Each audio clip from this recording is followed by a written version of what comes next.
everybody, Miss Sarah here at the Sydney Public Library, kicking off our December virtual story times.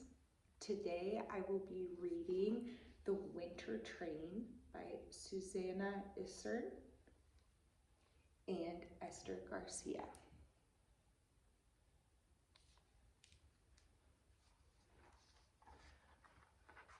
Dawn was breaking in the northern forest. As the leaves fell from the trees, the animals woke up and started to pack their bags.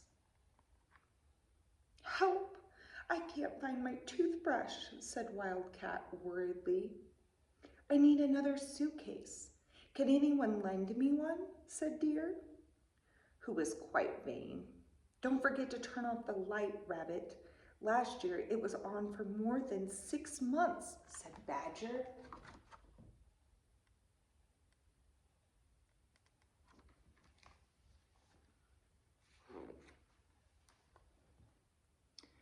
Once their bags were packed, it was time to say goodbye.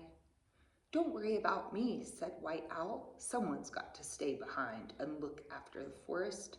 Anyway, I love the cold." "Winter goes by really fast. We'll be fine," said Frog to the fish who were swimming sadly in the river. "I'll miss you, Den," said Fox, waving goodbye to his home.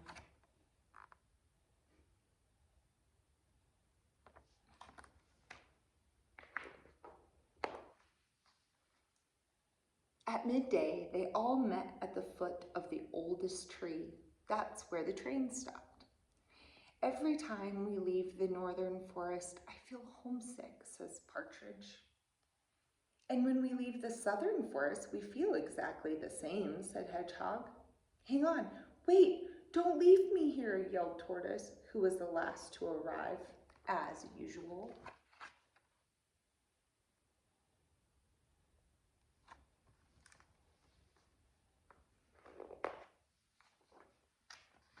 Then suddenly, choo, choo, choo, choo. The winter train was arriving. Choo, choo, choo, choo.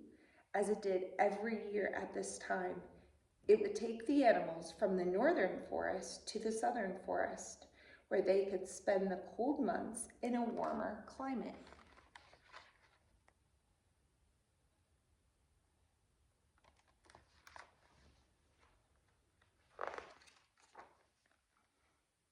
Once they were aboard the train, the animals found their seats. "I prefer to be by the window, otherwise I get all queasy," said Groundhog. "I can trust you, can't I?" said Goat as he sat down next to Wolf. "I'll be more comfortable in the coat closet," said Bat, who preferred dark places.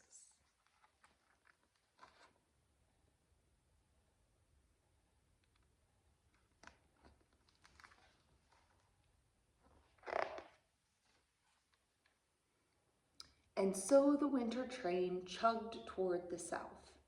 Although the journey would take a few hours, the animals were all in high spirits, chatting, singing, and playing cards. Suddenly, Gannett jumped out of her seat. "Oh no," she cried. "We've forgotten Squirrel. We've got to go back and get her." "But if we go back, we could get trapped in the snow," said Beaver, pointing to the dark clouds outside the window.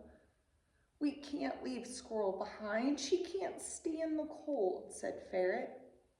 "Well, that's settled then. Let's go and find her," said all the animals together.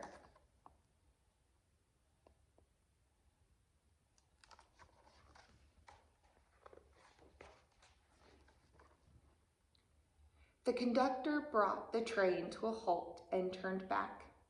It got colder and colder, and the first snowflakes began to fall. When they got back to the northern forest, the landscape was covered in a blanket of white.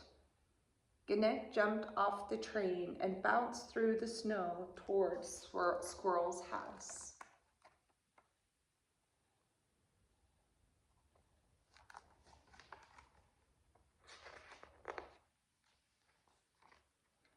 Squirrel's tree stood in a lonely spot. Gannett climbed up the trunk until she reached Squirrel's den. In one corner, her friend was huddled up in a ball. She was shivering so much that Gannett could hear her teeth rattling together. "Squirrel, come on! The train's waiting for us," said Gannett, waking her with a start. "You came back to rescue me," said Squirrel, shuddering from the cold. "Last night I was counting stars until late, and when I woke up, the train had already left."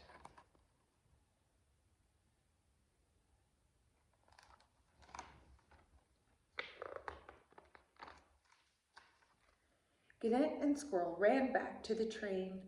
On seeing that Squirrel was safe, all of the animals jumped up and down with joy and smothered her with hugs and kisses. The conductor started up the engine once again, but it had snowed so much that the train tracks were completely covered. They were trapped. The sun was setting behind the mountains. It was getting colder and colder, and the animals began to lose hope.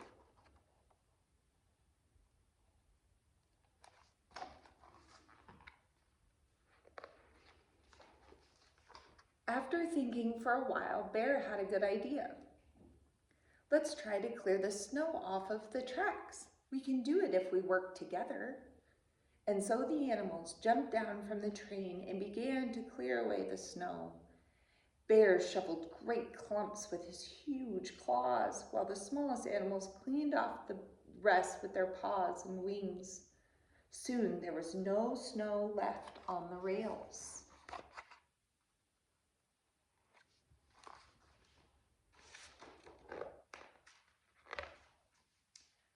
The heat of the motors had melted the snow closest to the train. Some of the animals also helped by pushing the train from the back. Then suddenly, choo choo, choo choo, the train started to move. Choo choo, choo choo. The animals quickly jumped back onto the train and returned to their seats. They'd done it.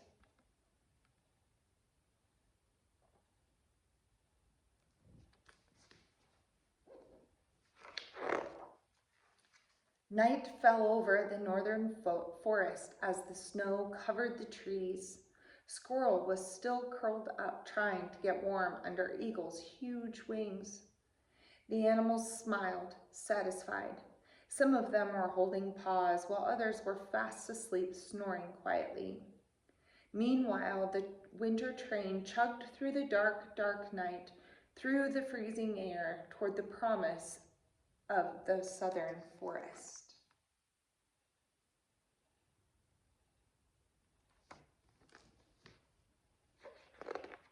The end. Remember to join us every Tuesday and Wednesday, story time, appropriate for all ages at 10:15 and 11:15.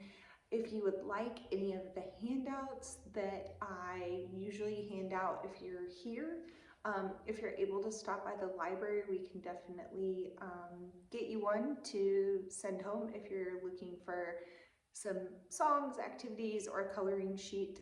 Just ask at the front desk. Thank you. Thanks for sharing this time with me.